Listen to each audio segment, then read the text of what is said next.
En esta ocasión vamos a hablar acerca del periodo embrionario. Este tema, como si ustedes lo han revisado en el libro, es bastante extenso y está lleno de bastantes detalles. Este video no pretende explicar absolutamente todo el tema, sino que lo que queremos es explicar los fenómenos básicos y generales que ocurren en el periodo embrionario para que ustedes puedan entrar al detalle con su libro de texto. Recordemos que lo que ocurre en el periodo embrionario de una manera bien general es la conversión de una estructura plana, que es el disco germinativo trilaminar, en una estructura cilíndrica y curvada en forma de C. Para que ocurra este cambio es necesario que este disco se pliegue de los lados y se pliegue en sentido cráneo-caudal. Y básicamente esa es la explicación general en la que va a estar centrada este video. Y para eso vamos a tener que recordar algunas cosas. Vamos a ir construyendo este disco germinativo trilaminar para que ustedes vean cuáles son las estructuras que están asociadas y ver las consecuencias de lo que nosotros denominamos plegamientos laterales y plegamientos cefalocaudales. Aquí en esta imagen se observa el disco germinativo solamente viendo la capa endodérmica, que es la capa que está más ventral. A esta nosotros le adicionamos otra capa, que es la capa que está en medio, que es el mesodermo. Y finalmente nosotros le agregamos la tercera capa, que está más dorsal, que es la capa ectodérmica. Y de esta forma nosotros tenemos el disco germinativo trilaminar. Ahora, este disco es fácil imaginarlo plegándose hacia los lados y plegándose cefalocaudalmente. Sin embargo, hay otras estructuras que nosotros debemos de tomar en cuenta que limitan estos plegamientos y que van a sufrir cambios y consecuencias producto del plegamiento. Recuerden que en la parte ventral el endodermo se continúa con una estructura grande, que es una especie de bolsa, una especie de saco, que se denomina saco vitelino secundario o definitivo. Por otro lado, en el ectodermo, la capa ectodérmica se continúa con los amnioblastos que delimitan la denominada cavidad amniótica. Como ustedes ven, cuando nosotros ya le agregamos estos elementos del saco y la cavidad amniótica en un disco que no está cortado, nosotros perdemos de vista el disco germinativo trilaminar que quedó en el interior. Ahora, si nosotros continuamos agregándole las capas que tiene por encima, vamos a llegar a la hoja esplágnica del mesodermo extraembrionario, que técnicamente lo cubriría todo por fuera hasta continuarse con el pedículo de fijación. Vean, si nosotros viéramos este producto, lo que veríamos es el saco vitelino, la cavidad amniótica con el disco en el centro, cubierto todo por mesodermo extraembrionario, que se continúa con el pedículo de fijación. Hasta aquí nomás lo hemos dejado para no complejizarlo más, pero recordemos que por fuera está la cavidad coriónica, que se continúa con el citotrofoblasto y el sincitiotrofoblasto, que no aparecen en esta imagen. Ahora vamos a irnos a cortar esta estructura. Ya vimos secuencialmente cómo la construimos de dentro hacia afuera, y ahora la vamos a cortar para poder ver todos los elementos en un solo plano. Y vamos a hacer un corte más o menos aproximado en esa línea, de manera que el disco en el interior va a quedar cortado transversalmente, la cavidad amniótica va a quedar cortada por la mitad transversalmente, y el saco vitelino va a ocurrir lo mismo. Hagamos el corte y aquí lo vemos. Aquí nosotros vemos el disco cortado transversalmente. Aquí podemos apreciar sus tres capas, ectodermo, mesodermo y endodermo. Podemos ver parcialmente la cavidad amniótica, podemos ver parcialmente el saco vitelino secundario definitivo, y podemos ver cómo está cubierto por la hoja esplágnica del mesodermo extraembrionario. Ahora, en la siguiente imagen vamos a ver una sección donde hemos cortado el amnios, donde hemos cortado el saco vitelino, y donde vamos a poder apreciar un corte transversal del disco germinativo trilaminar para poder explicar los plegamientos laterales y los plegamientos cráneo-caudales. Otra cosa que les quiero recordar es que en un corte transversal se aprecian bien los plegamientos laterales, pero es necesario hacer un corte longitudinal para poder ver el plegamiento cefalocaudal. Esos términos ustedes tienen que manejarlos muy bien para poder entender qué cosa es un corte transversal y qué cosa es un corte longitudinal. Y este es el momento para recordarlo o para asimilarlo si todavía no le han comprendido bien a esto. Aquí nosotros tenemos un corte totalmente transversal. Aquí tenemos en el centro el disco germinativo trilaminar. Y aquí nosotros vemos su relación con la cavidad amniótica y su relación con el saco vitelino definitivo. Esta estructura en el centro es lo que nosotros llamamos disco germinativo trilaminar. Pero surge una pregunta: ¿hasta qué momento o hasta cuándo tenemos esta organización discoide? Pues hasta este momento, hasta finalizar la tercera semana. Inmediatamente después que se forma el disco trilaminar empieza su plegamiento. En este caso podemos ver el plegamiento lateral. Entonces, como todo cambio que ocurre en el disco va a afectar tanto la cavidad amniótica expandiéndola y el saco vitelino introduciéndolo a una cavidad nueva que se va a formar producto de estos plegamientos. En unos videos que vamos a ver a continuación vamos a tratar de explicar de una manera bastante breve cómo ocurren estos plegamientos. Estos plegamientos los explica el libro, pero los explica en imágenes estáticas. El video lo que pretende es que ustedes ya lleven la secuencia continua y podamos explicar, además de los plegamientos, cómo se va desarrollando el ectodermo, el mesodermo y el endodermo.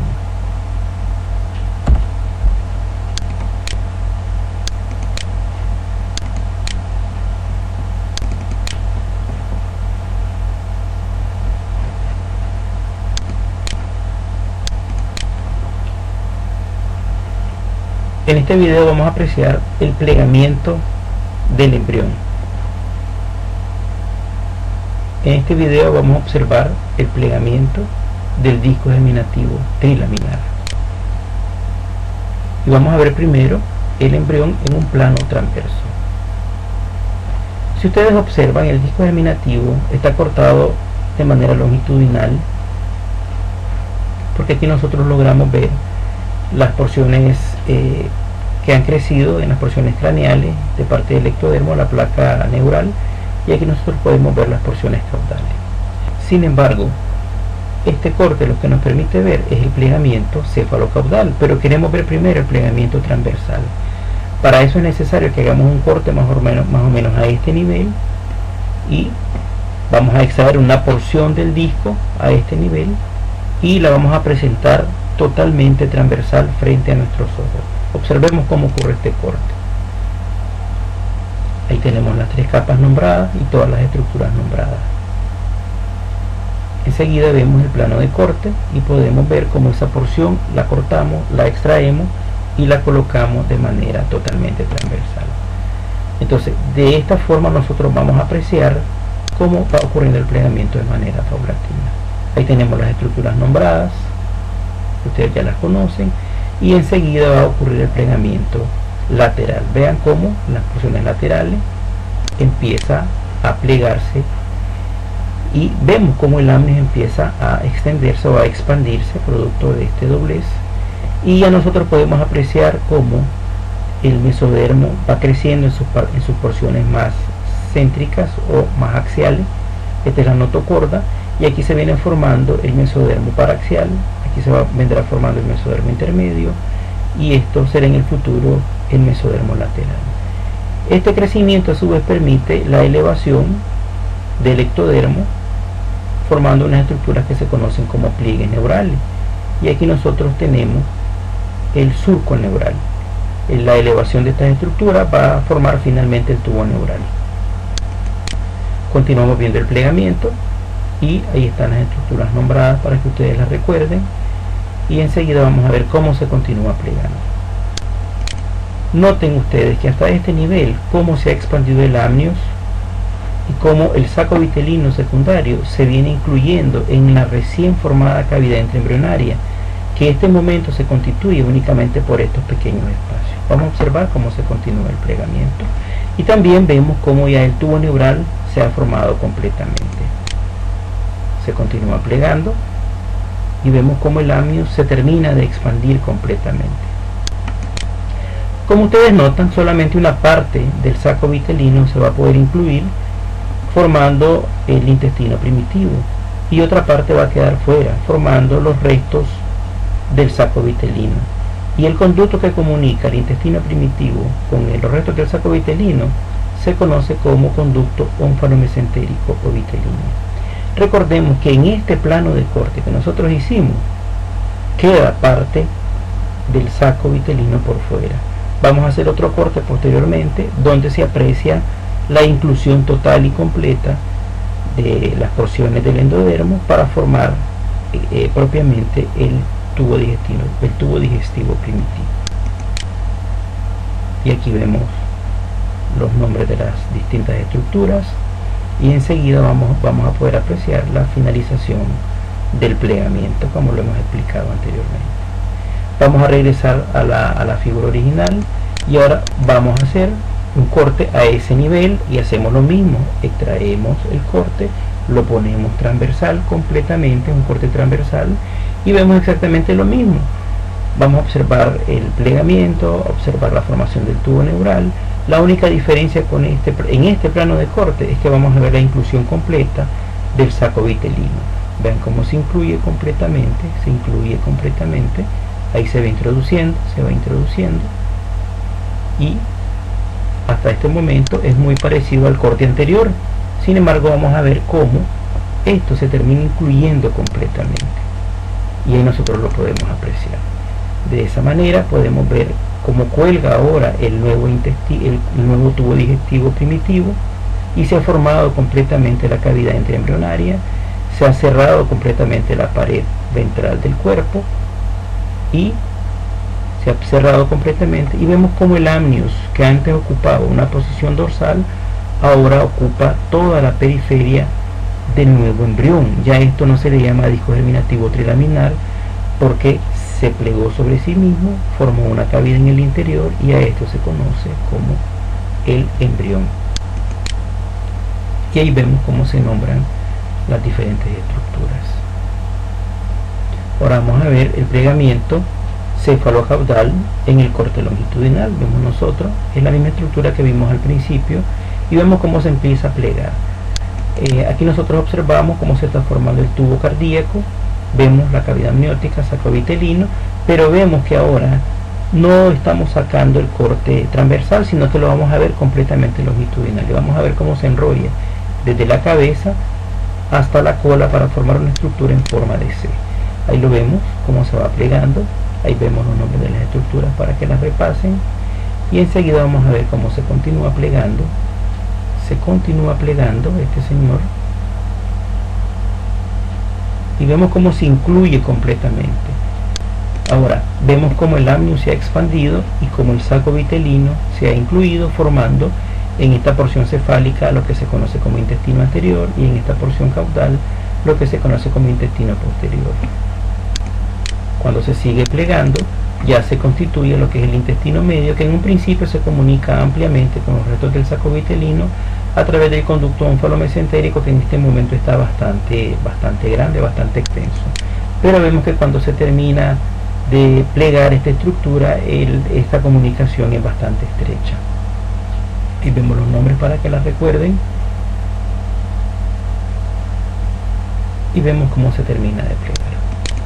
Entonces en este momento vemos que este estrecho conducto que une el intestino medio con los restos del saco vitelino se conoce como conducto ónfalo-mesentérico o vitelino, y todo esto es el recién formado tubo digestivo. Estas son las imágenes que aparecen en su libro. Es el mismo plegamiento lateral o transversal, pero en imágenes estáticas. Para ver la secuencia pueden regresarse a ver el video. Este es el plegamiento longitudinal. Todos los eventos son los mismos que hemos descrito, con la diferencia que estas son imágenes estáticas. Ahora vamos a ver un poco acerca de la formación del tubo neural o neurulación que describe el desarrollo del ectodermo. Para esto vamos a utilizar también otro video para poder ir comparando el desarrollo del ectodermo, el mesodermo y el endodermo de manera secuencial. Vamos a ver el video. Aquí nosotros vemos como el disco germinativo trilaminar lo estamos viendo desde una cara dorsal. Aquí vemos que el amnios ha sido seccionado completamente para poder ver toda la cara del ectodermo, y vamos a ver que aquí se observa una coloración más azul que demuestra el crecimiento o la proliferación del ectodermo en esa zona, y aquí se ven unos pequeños bordes que delimitan la formación de lo que se denomina placa neural, y estos bordes elevados es lo que se denomina los pliegues neurales. Pero en esta imagen no podemos apreciar bien la elevación de los pliegues, por lo tanto vamos a hacer un corte más o menos a este nivel. Vamos a eliminar toda esta parte, y esta parte sobrante la vamos a girar para poder verla completamente en un corte transversal. Ese es el plano de corte. Ahora vemos cómo la hemos cortado y ahora se va a girar completamente, y esa es la imagen que vamos a ver. Aquí podemos apreciar bien las elevaciones que son los pliegues, la depresión que es el surco, el otro pliegue, notocorda, endodermo y las diferentes estructuras. Ahora nosotros vamos a empezar a ver cómo estos pliegues se van a ir elevando hasta cerrarse en su parte más elevada. Ahí vemos cómo se van elevando hasta formar el futuro tubo neural. Debemos de destacar que aquí hay una población distinta de células que se han diferenciado del ectodermo y se han convertido en un tipo de células mesenquimáticas que van a tener una alta movilidad, y esta área o esta zona donde se diferencian las células del endodermo se le llama células de la cresta neural, que tienen una enorme importancia para formar diversas estructuras. Ahí nosotros podemos apreciar cómo los pliegues se van elevando y finalmente logran cerrarse en la parte más alta, y este es el momento donde se forma el tubo neural. Posteriormente vamos a ver cómo las células de la cresta neural se han formado y empiezan a migrar posteriormente. Entonces, en esta imagen nosotros podemos apreciar el tubo neural ya formado, producto de la elevación de los pliegues. Se restituye el ectodermo, y esto va a ser en el futuro la epidermis. Las células de la cresta neural ya empiezan a migrar. Esta es la notocorda y este es el endodermo. Por su lado, el mesodermo se ha diferenciado en mesodermo paraxial, mesodermo intermedio, y aquí ya se va diferenciando en las dos hojas, la esplagnoplebra y la somatopleura del mesodermo lateral. Y esa es la información que podemos obtener de este video. En esta imagen se logra ver el plegamiento. En esta imagen se logra ver parte de la neurulación, visto desde la cara dorsal del embrión.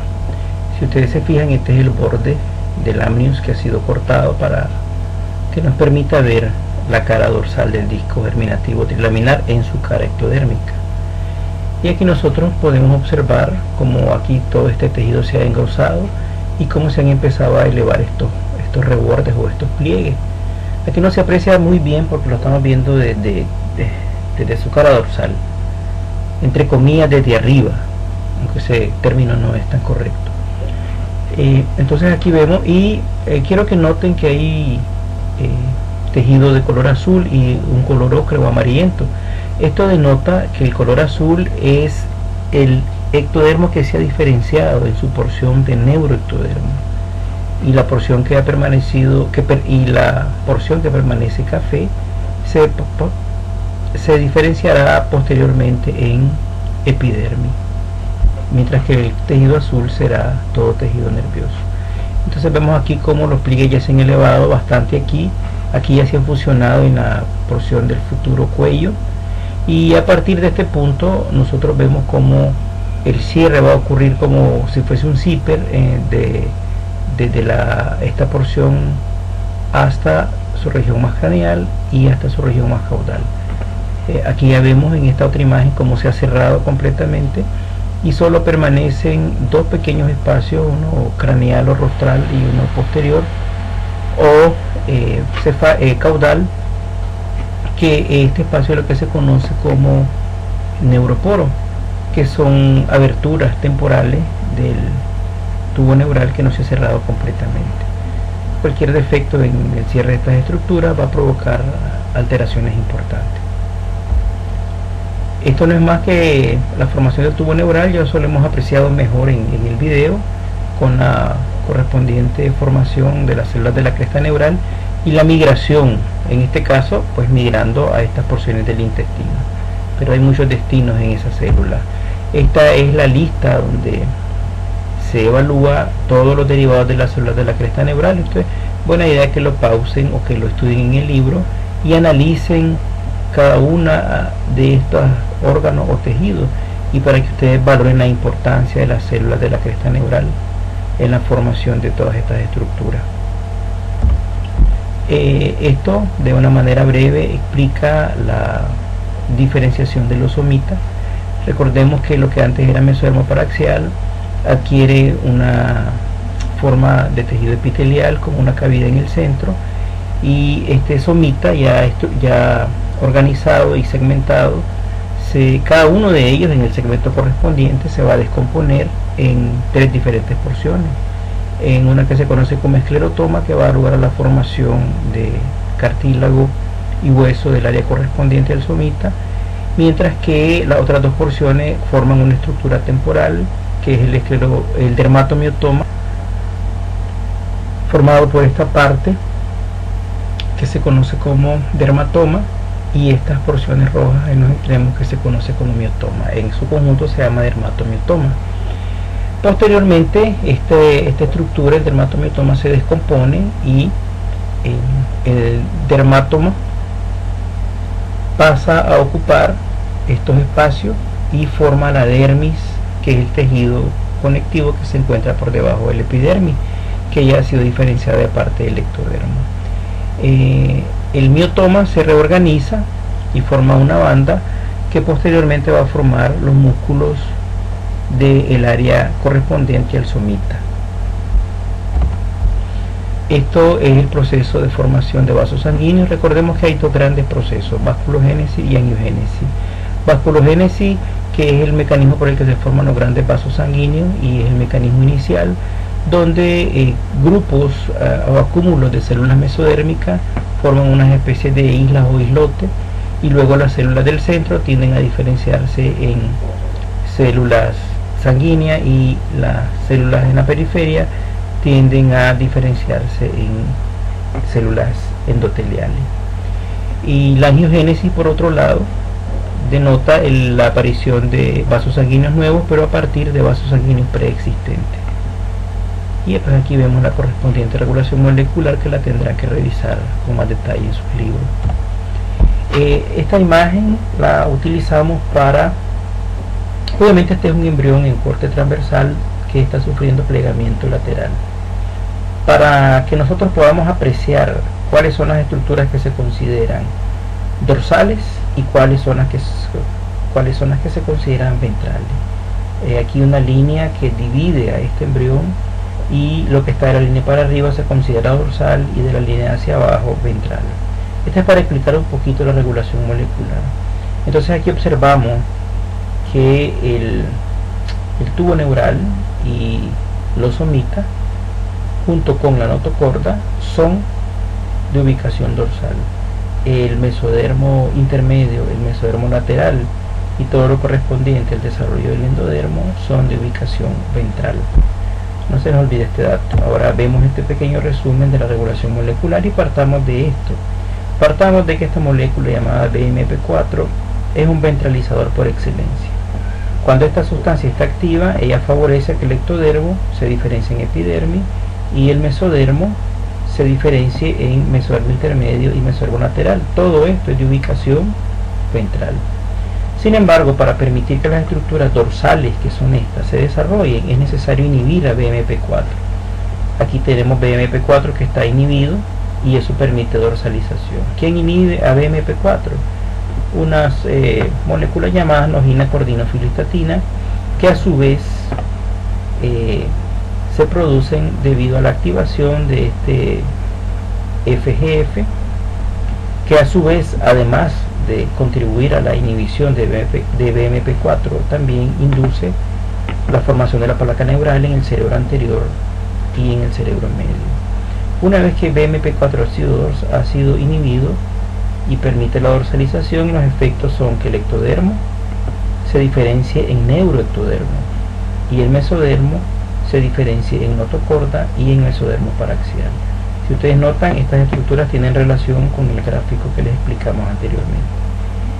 Por otro lado, las regiones más caudales del neuroectodermo son reguladas por la activación de WNT3A, que inducen la formación caudal de la placa neural y que van a lograr la formación del cerebro posterior y la médula espinal finalmente. Este es un pequeño resumen, ¿verdad? Hay mucho más detalle en el texto guía.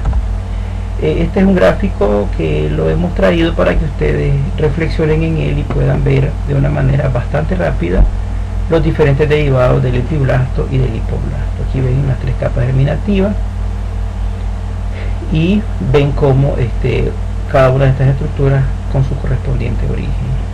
A su vez vemos los derivados del hipoblasto. Este es para que ustedes lo pausen y puedan sacar sus propias deducciones con respecto a estos gráficos. Este es mucho más interesante porque describe básicamente los derivados y sus orígenes correspondientes.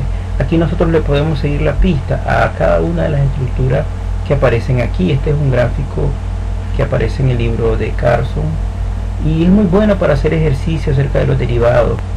Ahora vamos a repasar de una manera bastante rápida las características generales del embrión durante las diferentes semanas. En la cuarta semana, ¿qué es lo más notorio?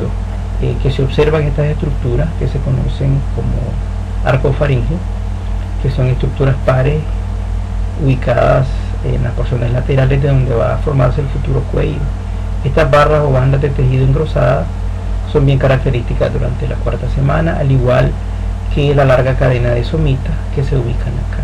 Y aquí se ve completamente cómo estas estructuras están perfectamente segmentadas. Y apenas se logra ver un pequeño esbozo de la extremidad superior y no hay evidencia todavía del crecimiento de la extremidad posterior. En este caso, en la quinta semana, ya nosotros vemos como el miembro superior ya apareció, ya el esbozo está más definido y ya se logra ver lo que va a ser la futura mano y se diferencia de lo que va a ser el futuro resto de la extremidad. Ya los primeros arcofaringeos que se formaron ya se diferenciaron en estructuras faciales. La cadena de somita ya se ve, se aprecia que ya no está segmentada porque cada uno de los somitas se ha descompuesto y ha formado los diferentes tejidos a los que va a dar origen. Y ya se ve el esbozo del miembro inferior. De los datos más relevantes externos del embrión de sexta semana, ya vemos cómo los arcofaringeos han desaparecido porque ya se diferenciaron en estructuras definitivas. El miembro superior ya aparece lo que va a ser ya se ha hecho la otra división. Ya podemos ver la mano diferenciada del antebrazo y el brazo separado de lo que va a ser el futuro brazo, y ya se ha avanzado un poquito más la extremidad inferior. Ya los somitas prácticamente ya no son notorios, ya no se observan. Y aquí en la séptima semana ya vemos como el miembro superior ya se diferenció completamente y como el miembro inferior siempre lleva un poquito de rezago. Ya se le ve un aspecto más humano al embrión, y podemos ver que en ambas imágenes se logran ver estas partes oscuras en el ojo, que no es más que la pigmentación de la retina. Aquí podemos ver que está envuelto en su cavidad amniótica, y aquí podemos ver restos del saco vitelino aquí por fuera, comunicado con el conducto mesentérico vitelino. Ya en esta imagen, que es la octava semana, ya vemos cómo el embrión se ha formado completamente, miembros superiores e inferiores completamente formados. Y aquí lo único que existe es una pequeña desproporción, que la cabeza es casi prácticamente del tamaño del resto del cuerpo. Pero ya todos los sistemas están formados, ya todos los órganos están formados, y lo que resta a este pequeño producto es crecimiento, disminución del crecimiento de la cabeza y maduración funcional de los órganos ya formados. Este es un cuadro para que ustedes vean que el periodo embrionario es el periodo más susceptible para que haya malformaciones congénitas por los diferentes factores teratogénicos que existen en el medio ambiente, o factores genéticos, o diferentes factores. todas las áreas rojas, mientras más rojas son de mayor riesgo. Ya las áreas amarillas el riesgo es mucho menor, de baja sensibilidad. Y esto es para que ustedes lo analicen. Aquí pues no hay nada que explicar en detalle. Ustedes van viendo los diferentes órganos y sistemas y van viendo cuán sensibles son y hasta dónde llega ese periodo de sensibilidad. Tomemos como ejemplo el sistema nervioso central, que es uno de los que tiene mayor susceptibilidad, es susceptible hasta la semana 16, y vemos cómo es muy prolongado su periodo de susceptibilidad, y así ustedes pueden ir comparando con las diferentes estructuras. Básicamente eso ha sido un resumen, y si ustedes se fijan hemos centrado sobre todo en los fenómenos de los plegamientos cefalocaudal lateral. Hay mucho detalle que repasar en este tema, y yo siempre les sugiero que observen el video, y una vez que lo hayan visto y hayan comprendido los fenómenos a grosso modo, pues vayan a introducirse al libro para que vayan mejorando los detalles de su preparación y de su estudio. Les deseo lo mejor para este seminario, y adelante siempre, jóvenes.